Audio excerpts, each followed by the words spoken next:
ito na naman, mag-test ulit tayo dito ng ating cordless drill na 13mm. So, bali auto lock na po yan. So, yung aking 13mm na ito, bagong-bago po yan.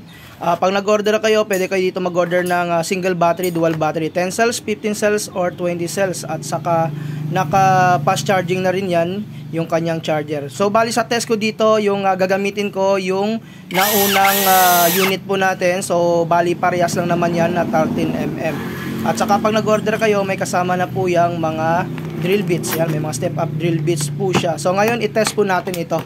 So bali, susubukan natin ulit yung ating 13mm dito na cordless drill sa bato. So ngayon, hindi lamang semento yung didrillan natin. Ito po yung bato talaga na napakatigas. Yung kagandahan dito sa drill na ito is auto lock na po siya. So installan po tayo ng drill bits.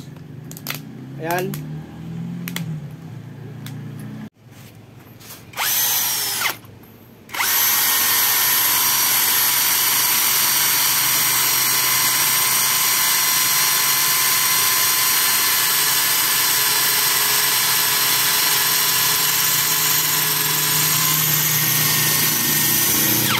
Pwede nyo rin gamitin dito yung kanyang hammer. Switch po tayo.